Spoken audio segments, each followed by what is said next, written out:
اللہ تبارک و تعالیٰ نے یہ بہت بڑی نعمت عطا کی ہے دین.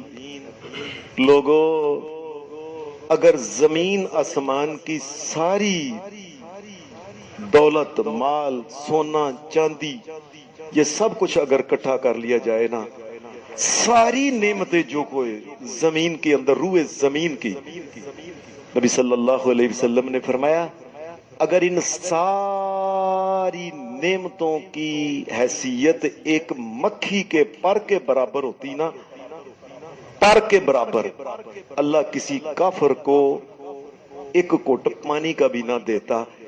اس دنیا کے لیے اللہ کے دین کو چھوڑ دینا، اور لوگوں اس دنیا کے لیے جو ایک مکھی کے پر کے برابر بھی حیثیت نہیں رکھتی، اللہ کے پیارے نبی محمد الرسول اللہ کو چھوڑ دینا،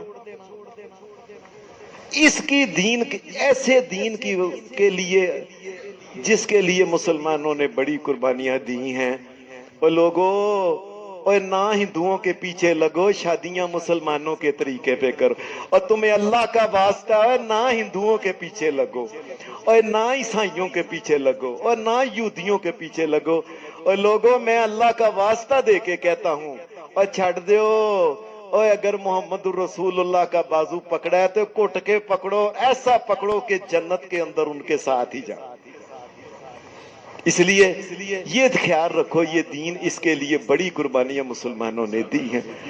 آج سے تقریباً 40 سال پرانی بات ہے کہ میں اس وقت پنجاب یونیورسٹی میں ایم اے میں پڑھتا تھا، تو وہاں ایک غیر ملکی ایک نا وہ وفد ایک آیا، تو وفد آیا تو اس وفد نے ایک بات سنائی، کہنے لگے جی یہ سعودی عرب سے آیا، تو میں اللہ کی مہربانی سے آپ کا بھائی جو تھا نا، وہ یونیورسٹی کے اندر باہر سے جو آتا تھا نا وفد، تو عربی کا ترجمہ آپ کا بھائی میں ہی کیا کرتا تھا اللہ کی مہربانی سے. وہ آیا تو وفد کے ایک بندے نے بات سنائی، کہنے لگا اس دفعہ حرم میں ایک ایسی بات ہوئی ہے جو کبھی نہیں ہوئی، میری زندگی میں نہیں ہوئی. کیا؟ کہنے لگا لوگ طواف کر رہے تھے اللہ کے گھر کا، تو ایک آدمی جو مسلمان تھا، چٹے رنگ کا تھا، کوئی انگریز ٹائپ تھا،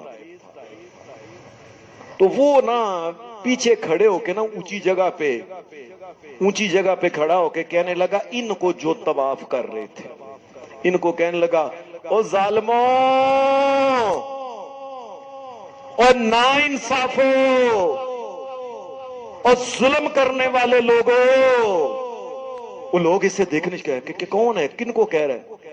اس نے کہا میں ان کو کہہ رہا ہوں جو اللہ کے گھر کا طواف کر رہے ہیں. کہ بھائی جان کیوں کہہ رہے ہیں آپ؟ ظالموں کہہ رہے ہیں. کہنے لگا میں اس لیے کہہ رہا ہوں، میرے ماں باپ کافر کی حیثیت سے، میری ماں بھی مر گئی، باپ بھی مر گئی، تم نے کیوں نہیں ان کو دین بتایا؟ میری ماں بھی جنت میں جاتی، باپ بھی، وہ جہنم میں چلے گئے ہیں، تم اپنے گھروں میں طواف کر رہے ہو، نیکی کے کام ایسے کر رہے ہو، دکانیں. لوگوں، کس نے ان کو بتانا تھا؟ تم نے بتانا تھا، تم اپنے گھروں میں سوئے رہے. میں قیامت کے دن، اس نے حرم میں بات کی، حرم میں میں قیامت کے دن اللہ تبارک و تعالیٰ کی جناب میں مقدمہ درج کروں گا کہ میرے ماں باپ جہنم کے اندر چلے گئے، یہ لوگ اپنی دکانیں، اپنے کاروبار، یہ طواف ہی کرتے رہے. بس کس نے بچانا انسانیت کو؟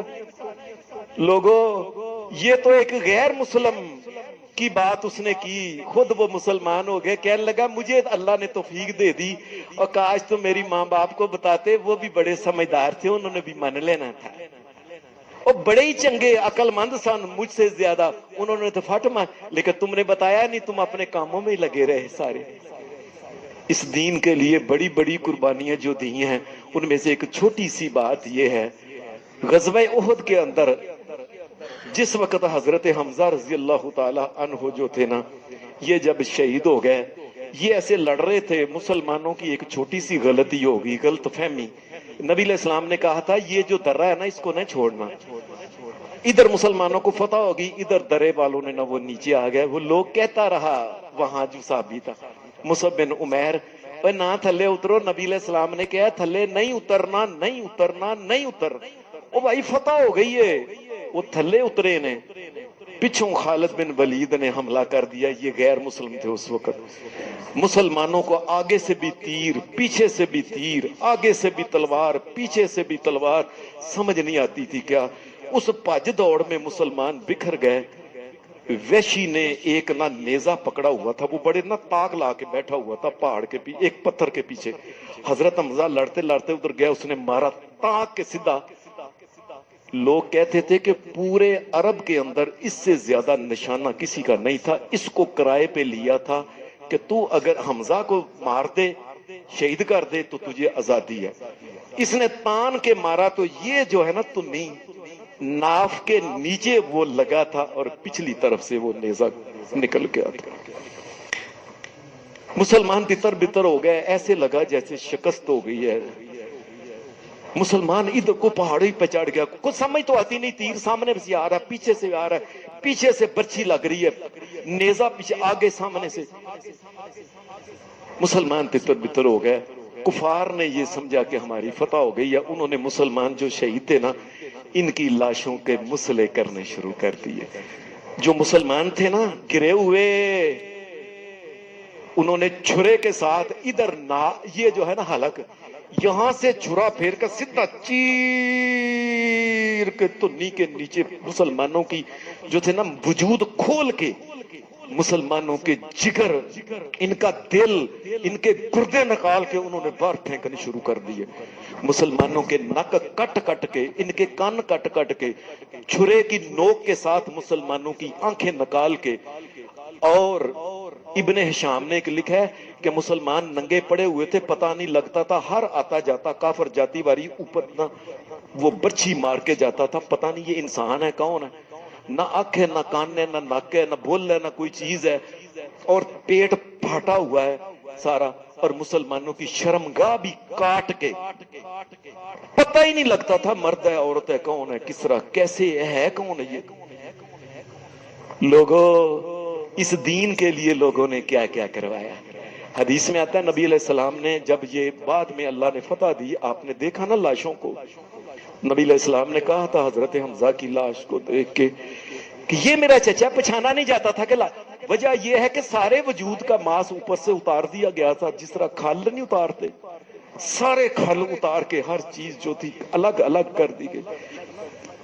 آپ نے فرمایا میرا دل کرتا ہے، ابن سعد ایک کتاب ہے بڑی مشہور، طبقات ابن سعد، الحمدللہ میں نے اللہ کے فضل سے پڑھی اور پڑھ کے آتا ہوں، اس میں یہ ہے، آپ نے فرمایا حمزہ کو دیکھ کے یہ میرے چچا کا حال ہوا ہے، فرمایا میرا دل کرتا ہے میں اسے نہ دفن نہ کروں، اس کو پرندے کھا جائیں، قیامت کے دن پرندوں کی پیٹوں سے اس کی بوٹیاں نکل نکل کے اللہ کے سامنے گواہی دے کہ اللہ کے لیے اپنا تن مان انہوں نے گوایا تھا۔